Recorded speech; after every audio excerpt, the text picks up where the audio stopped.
Baik Bapak Ibu yang masih setia menanti seleksi P3K, ya, menunggu proses pendaftarannya sampai tesnya ya. Mari kita belajar lagi. Untuk kali ini saya akan berbagi pembahasan soal-soal modul belajar mandiri untuk bidang IPA Fisika dengan materi kinematika dan dinamika gerak serta suhu dan kalor. Ini adalah video kedua untuk materi kinematika ini. Baik, langsung saja ke soalnya. Soal nomor 1. Ibad meneliti penurunan air panas dalam 3 jenis gelas berbeda. Suhu air panas dalam ketiga gelas tersebut diamati selama 10 menit. Hasil percobaannya dilaporkan seperti dalam tabel berikut. Berdasarkan data dari tabel, gelas yang memiliki kalori jenis terkecil adalah A. Gelas A, B. Gelas C, C. Gelas B, D. Gelas D, E. Gelas D. Oh sorry, ini mungkin maksudnya gelas E ya. Ini double pilihannya. Ini gelas E. Oke, kita lihat dulu. Clue-nya di sini adalah memiliki kalor jenis terkecil. Maka kita bahas dulu kalor jenis itu apa. Kalor jenis itu kan banyaknya kalor yang diperlukan untuk menaikkan suhu 1 gram zat tersebut sebesar 1 derajat Celcius. Ya, bisa menaikkan atau menurunkan ya. Kemudian bisa juga dinyatakan sebagai kemampuan suatu zat untuk menyerap atau melepaskan kalor. Ya, lambang kalor jenis itu kan C. Bukan C besar ya, C kecil. Kalau C besar itu kapasitas kalor. Nah, banyaknya kalor yang diperlukan itu kan bergantung pada massa, kalor jenis, dan perubahan suhu kan itu. Nah, dari rumus kalor ini kita bisa tulis C sama dengan Q per M kali delta T. C ini kalor jenisnya. Sehingga kelihatan sekarang di sini. Yang di tabel ini kan disajikan perubahan suhu ya, suhu awal, suhu akhir. Perubahan suhu itu kan delta T. Berarti ini terlihat bahwa kalor jenis itu berbanding terbalik dengan perubahan suhu. Nah, karena diminta kalor jenis terkecil, maka kita cari di sini adalah yang mengalami perubahan suhu terbesar. Oke, kita cek dulu. Yang A ini perubahan suhunya kan 40 derajat Celcius. Yang B 50 karena suhu awalnya 90 kan jadi 40 kan jadi delta T-nya 50. Ini C-nya 25, yang D itu 20, yang E itu 10. Nah, jadi yang mengalami kalor jenis terkecil adalah gelas B. Begitu. Sekarang lihat di pilihan, gelas B itu adalah pilihan yang C. Oke, lanjut ke soal nomor 2. Perhatikan tabel jenis bahan dan harga untuk sifat fisis tertentu pada bahan itu. Pak Joni ingin membuat kombinasi 3 lapis benda. Bagian bawah tidak mudah mulur, mampu mengantarkan panas dengan baik, namun dapat sebagai isolator listrik. Bagian tengah tidak mudah mulur, mampu mengantarkan listrik. Bagian atas elastis dan isolator panas maupun listrik. Urutan bahan yang tepat dari bawah adalah A. Set V Y, B. Set X Y, C. V X Y, D. Y X Z, dan E. Y V X. Oke, kita bahas sedikit modulus Young dari sifat bahan ini ya, modulus Young dan konduktivitas termal. Modulus Young itu kan suatu besaran yang digunakan untuk mengukur ketahanan suatu materi terhadap perubahan bentuk zat, gaya, saat diterapkan pada materi tersebut. Kemudian konduktivitas termalnya, ini ya, itu kan suatu besaran intensif bahan yang menunjukkan kemampuannya untuk mengantarkan panas. Nah, dari sini kita lihat sekarang, ini kita pakai perbandingan ya. Yang bawah itu kan ya ini, tidak mudah mulur, mampu mengantarkan panas dengan baik. Namun dia bersifat sebagai isolator listrik. Nah, zat mana yang cocok? Kita bandingkan ini 20 untuk modulus Young-nya. Kemudian konduktivitas termalnya itu kemampuan untuk mengantarkan panas. Nah, jadi yang paling bawah itu adalah yang cocok adalah yang set, ya, isolator listrik. Hamat jenisnya ya paling besar 10 pangkat 14. Ini paling bawah. Kemudian yang di atasnya itu kan bagian tengah tidak mudah mulur, mampu mengantarkan listrik. Ya, mampu mengantarkan listrik. Jadi yang cocok itu adalah yang V. Ya, ambat jenisnya 3 kali 10 pangkat min 8 dengan konduktivitas termal 200. Berarti ini yang kedua, tengah-tengah. Dan yang bagian atas itu elastis dan isolator. Modulus yang-nya itu berarti cari yang paling kecil, ya 0,1. Ya, karena dia minta elastis. Oke, ini berarti yang 3. Berarti urutan yang benar itu adalah Z, V, Y. Oke, jadi pilihan yang A. Lanjut soal nomor 3. Perhatikan gambar berikut. Ya, ini gambarnya berupa cerobong asap yang ada dalam kotak, kan itu. Kemudian, bila 3 pipa dimasukkan ke dalam kotak kaca yang tertutup, seperti pada gambar, asap gulungan kertas ditempatkan di ujung pipa B dan masuk melalui pipa tersebut. Ya, ini asapnya.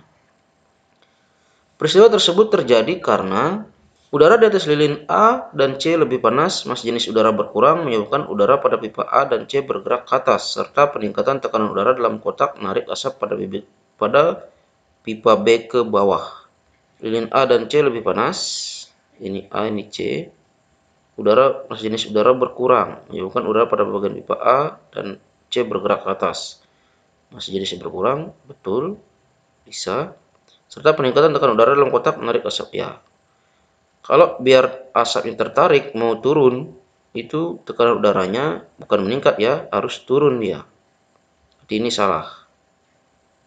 Dan yang B, udara di atas lilin A dan C lebih panas, massa jenis udara meningkat, menyebabkan udara pada pipa A dan C bergerak ke atas. Ya, massa jenisnya biar dia bisa naik, maka massa jenisnya harus berkurang. Ini meningkat berarti juga salah. Udara di atas lilin A dan C lebih panas, massa jenis udara berkurang, menyebabkan udara pada pipa A dan C bergerak ke atas, serta penurunan tekanan udara dalam kotak menarik asap pada pipa B ke bawah. Ya, massa jenisnya berkurang, maka udaranya bergerak ke atas. Oke, betul. Penurunan tekanan udara dalam kotak menarik asap B pada pipa B ke bawah. Ya, ini yang betul ya, yang C. Kita lihat yang D, udara di atas lilin A dan C lebih panas, berat udara berkurang, menyebabkan udara pada bagian pipa A dan C bergerak ke atas, serta peningkatan tekanan udara dalam kotak menarik asap B ke bawah. Ya, salah. Ini peningkatan tekanan, bukan menyebabkan dia mau turun, tapi naik. Kalau tekanan kotaknya meningkat, maka udaranya akan keluar. Oke. Yang E, udara di atas lilin A dan C lebih panas, massa jenis udara meningkat, menyebabkan udara pada pipa A dan C bergerak ke atas. Ya, ini karena massa jenisnya meningkat, maka tidak bergerak ke atas dia jadinya harusnya. Oke, salah juga. Oke, lanjut ke soal nomor 4. Diketahui tembaga dan perak memiliki temperatur mula-mula yang sama. Tembaga memiliki kalor jenis 386 Joule per kilogram derajat Celcius dan perak memiliki kalor jenis 223 Joule per kilogram derajat Celcius. Jika massa perak 2 kali massa tembaga sama, maka ya ini apa maksudnya? 2 kali massa tembaga sama, maka ketika dipanaskan yang terjadi adalah ya mungkin massa perak itu sama dengan massa tembaga, mungkin itu maksudnya ya. Ini soalnya agak ya dikit membingungkan, tetapi kita asumsikan massanya sama kedua-duanya. Maka yang terjadi ketika dipanaskan adalah A. Tembaga akan lebih cepat naik suhunya dibandingkan perak. B. Tembaga memerlukan kalor lebih besar daripada perak untuk menaikkan suhunya. C. Kalor jenis tidak berpengaruh terhadap cepat lambatnya kenaikan suhu. D. Tembaga melepaskan kalor lebih besar daripada perak untuk menaikkan suhunya. E. Perak akan lebih cepat naik suhunya dibandingkan tembaga. Oke, ya seperti yang soal nomor 1 tadi, ini kan terkait dengan kalor jenis, karena yang diketahui di soal kan kalor jenis tembaga dan kalor jenis perak. Nah, kalor jenis itu kan kemampuan suatu benda untuk menyerap atau melepaskan kalor. Semakin kecil kalor jenis suatu zat, maka semakin baik kemampuannya untuk menyerap atau melepaskan kalor. Sehingga di sini kita cari massa jenis yang lebih kecil, itu akan menyebabkan kenaikan suhu lebih cepat. Lihat, massa jenis perak lebih kecil dari ya rho perak kan lebih kecil dari rho tembaga kan itu. Berarti di sini yang akan mengalami kenaikan suhu lebih besar itu adalah ya perak. Ada nggak di sini? Ya, yang E, perak akan lebih cepat naik suhunya dibandingkan tembaga. Oke, lanjut ke soal nomor 5. Diberikan grafik kecepatan terhadap waktu dari gerak dua buah mobil A dan B. Ya, seperti ini grafiknya. Mobil A itu GLB, ya, karena kecepatannya konstan. Mobil B itu GLBB, karena kecepatannya berubah. Jika keduanya berangkat dari tempat yang sama, maka mobil A dan B akan bertemu lagi di jalan pada jarak A 3.200 meter, B 2.400 meter, C 6.400 meter, D 800 meter, E 1.600 meter. Oke, kita lihat dulu clue-nya di sini adalah akan bertemu lagi pada jarak berapa, kan itu. Berarti jarak yang ditempuh keduanya kan sama. Berarti XA sama dengan XB. Saya misalkan XA ini jarak yang ditempuh A, XB jarak yang ditempuh B. Kita gunakan rumusnya, karena yang A ini adalah GLB, ya pakai rumus GLB, berarti PA kali T, kan itu. Yang XB-nya karena GLBB berarti P0 kali T tambah setengah AT kuadrat. Oke, kita cari dulu besaran yang di GLBB-nya untuk percepatan. Ya, sini ya. Karena di sini sudah ada waktu kecepatan awal dan kecepatan akhir, berarti bisa nyari percepatan. Percepatan itu kan perubahan kecepatan atau PT min P0 per T. PT-nya untuk yang mobil B ini ya, kecepatan akhirnya di sini kan 80 di grafiknya. 80 dikurangi P0-nya ini ya, P0-nya 0, ini untuk PT-nya kan 80 dia. P0-nya 0 per T-nya. T-nya kan 20 ini. 20. Berarti 80 kurang 0 kan 80. 80 per 20 itu sama dengan 4. Berarti percepatan itu adalah 4 meter per sekon kuadrat. Oke, sekarang kita masukkan PA, kecepatan A, ini kan konstan 80. Berarti 80 kali T sama dengan P0-nya untuk mobil B kan P0-nya itu 0. 0 kali T tambah setengah A-nya kan 4 kali T kuadrat. Itu 80T sama dengan 0 kali T kan 0.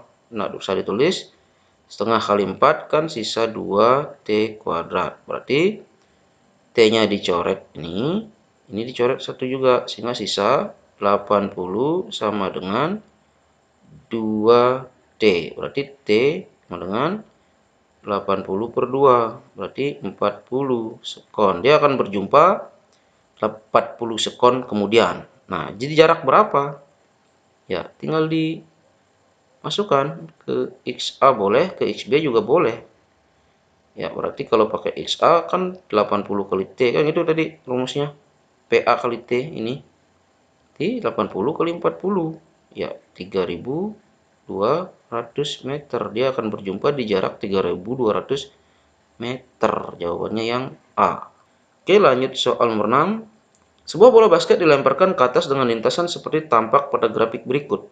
Ini ya, gerak parabola. Pernyataan berikut yang benar adalah A. Pada saat mencapai tanah kembali, bola masih tetap bergerak dengan kecepatan horizontal lebih besar daripada 0. Pada saat mencapai tanah, ya tidak bergerak lagi, sudah 0 dia kecepatannya, berarti ini salah. Sebelum mencapai titik puncak, bola bergerak dengan kecepatan vertikal dan horizontal yang sama besar. Horizontal dan vertikal yang sama besar. Sebelum, ya salah ya. Ini kan ke atas kan dikurang oleh gravitasi, bukan berarti. Setelah mencapai titik puncak, kecepatan bola secara horizontal semakin besar. Kecepatan bola secara horizontal semakin besar. Ya, salah juga. Vertikalnya ya, setelah mencapai titik puncak semakin besar dia, turun dia. Ketinggian maksimum bola dicapai jika kecepatan vertikal bola sama dengan 0. Ketinggian maksimum bola jika kecepatan vertikal bola sama dengan 0. Oke, pending dulu. Pada saat mencapai titik puncak, kecepatan bola secara vertikal dan horizontal sama dengan 0. Vertikalnya 0, horizontalnya bukan 0 ya. Nih, kan P0 cos alpha ya. Berarti ini salah. Ya, ini berarti jawaban yang benar adalah yang D. Ketinggian maksimum bola dicapai ketika kecepatan vertikal bola sama dengan 0 ya. Nih, kan sudah ada di sini. Ini juga kalau belum nol kecepatan vertikalnya, ya bola itu akan terus naik dia. Berarti kalau masih bisa naik berarti belum mencapai ketinggian maksimum. Kapan dia berhenti naiknya, arti kecepatan vertikalnya nol, saat itulah disebut sebagai ketinggian maksimum. Oke, lanjut soal nomor 7. Sebuah bola yang semula bergerak menggelinding horizontal dengan kecepatan sebesar 10 meter per sekon pada suatu bidang datar berhenti setelah menempuh jarak 50 meter. Pernyataan berikut yang benar tentang gerak bola tersebut adalah: A. Energi mekanik bola tetap. B. Kecepatan bola tetap. C. Percepatan bola sebesar min 2 meter per sekon kuadrat. Berarti ini perlambatan ya, karena min. Kemudian tidak ada gaya luar pada bola. Yang E. Bola menggelinding selama 10 sekon. Oke, kita lihat di sini. Clue-nya adalah kecepatan bola awalnya 10 meter per sekon, kemudian berhenti. Berarti ada perubahan kecepatan ya. Kalau ada perubahan kecepatan berarti dia adalah GLBB. Rumus GLBB adalah X sama dengan P0T tambah setengah AT kuadrat.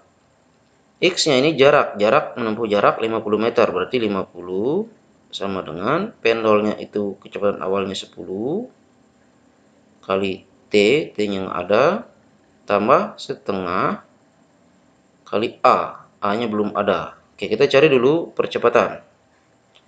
Percepatan itu kan perubahan kecepatan atau PT min P0 per T, ya itu. PT-nya karena dia berhenti, berarti PT-nya kecepatan akhirnya ke 0, kurang kecepatan awalnya 10 per T, T-nya nggak ada. Berarti ini sisa 0 kurang 10 kan min 10. Min 10 per T. Berarti inilah A-nya. Dalam bentuk persamaan. Kita masukkan di sini A-nya itu min 10 per T. Kali T kuadratnya itu. Jadi ini 10T. Ini 50 ya. Tambah. Ya, boleh. Ini langsung kalikan. Setengah kali min 10 kan min 5. Langsung min 5. T kuadrat per T kan sisa T. T min 5 per T. T 50 sama dengan 10T kurang 5T kan menjadi 5T. Berarti T 50 per 5. Jadi 10 sekon. Oke, sudah ketemu sih jawabannya di sini. Yang E, 10 sekon. Tapi kita cari dulu percepatannya. Percepatannya kan tadi dapat persamaan ini ya, min 10 per T. Per T. Ya, T-nya dapat 10 ya. Berarti percepatan adalah min 1 meter per sekon kuadrat. Atau perlambatan itu ya. Perlambatannya 1 meter per sekon kuadrat. Ini salah.